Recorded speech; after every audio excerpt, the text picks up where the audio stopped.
আপনারা দেখছেন নিউজ তৎকাল 24, সময়ের সাথে খবরের সাথে আপনাদের পাশে নিউজ তৎকাল 24। নমস্কার, নিউজ তৎকাল 24 এর পর্দায় আপনাদের সকলকে স্বাগত। আপনাদের সাথে আমি দেবব্রত। দেখে নেব বিশ্বে ঘটে যাওয়া বিশেষ কিছু সংবাদ। ইন্দোনেশিয়ার 7.7 মাত্রার শক্তিশালী ভূমিকম্পে ব্যাপক ক্ষয়ক্ষতির পর সংলগ্ন দ্বীপাঞ্চলে 14 দিনের জরুরি অবস্থা জারি করা হয়েছে। যুদ্ধবিরতি ও মানবিক সহায়তার লক্ষ্যে যুক্তরাষ্ট্র মধ্যস্থতাকারী হিসেবে সংশ্লিষ্ট সব পক্ষের সাথে নতুন 15 দফা পরিকল্পনা নিয়ে আলোচনা চালিয়ে যাচ্ছে। নম্বর ক্যাটাগরির ঘূর্ণিঝড় লালার প্রভাবে যুক্তরাষ্ট্রের হাওয়াই দ্বীপপুঞ্জে ভারী বৃষ্টিপাত ও ঝড়ো হাওয়ার প্রভাব দেখা গেছে।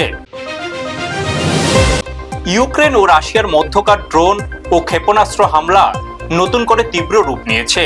একাধিক শিল্প ও বেসামরিক এলাকা ক্ষতিগ্রস্ত হয়েছে।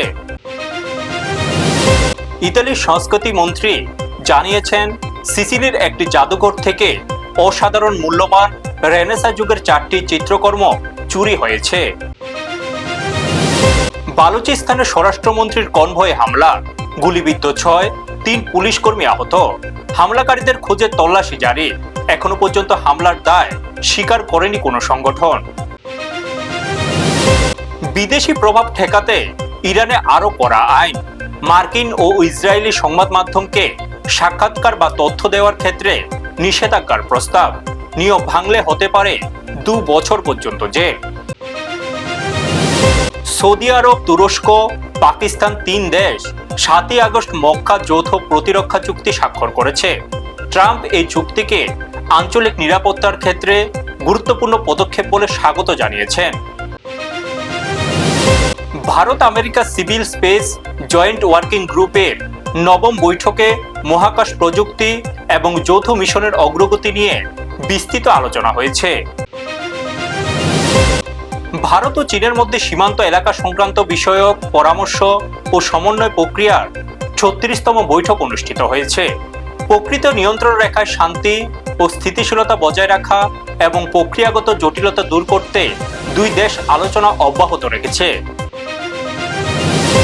19তম Bharat Singapore foreign office consultation এ বাণিজ্য ও প্রযুক্তি ক্ষেত্রে পারস্পরিক সহযোগিতা আরো বৃদ্ধির উপর জোর দেওয়া হয়েছে। কৌশলগত সহযোগিতা ও পশ্চিম এশিয়ার বর্তমান পরিস্থিতি নিয়ে ভারতের প্রধানমন্ত্রী ও ইসরায়েলি প্রধানমন্ত্রীর কথা হয়েছে। ভারত ফ্রান্স যৌথ প্রতিরক্ষা সহযোগিতায় জোরালো গতি এসেছে। রাফাল যুদ্ধবিমান ক্রয় এবং সাবমেরিন প্রকল্পের পাশাপাশি প্রযুক্তি হস্তান্তরের মাধ্যমে যৌথভাবে যুদ্ধ সরঞ্জাম তৈরির লক্ষ্য এগিয়ে নেওয়া হচ্ছে। ইংলিশ ফুটবলের নতুন মৌসুমে বড় চমক দেখিয়ে ম্যানচেস্টার সিটিকে 3-0 গোলে হারিয়ে কমিউনিটি শিল্ডের খেতাব জয় করেছে আর্সেনাল। ডুরান্ড কাপ 2026-এ কোয়ার্টার ফাইনালে ইন্ডিয়ান আর্মিকে হারিয়ে সেমিফাইনালের টিকিট নিশ্চিত করেছে ইস্টবেঙ্গল এফসি। এখনকার মতো বিশ্বের সংবাদ এই পর্যন্তই। আমাদের অন্যান্য সংবাদ এবং আপডেটের জন্য চোখ রাখুন নিউজ তৎকাল 24 এর পর্দায়। আপনারা দেখছেন নিউজ তৎকাল 24।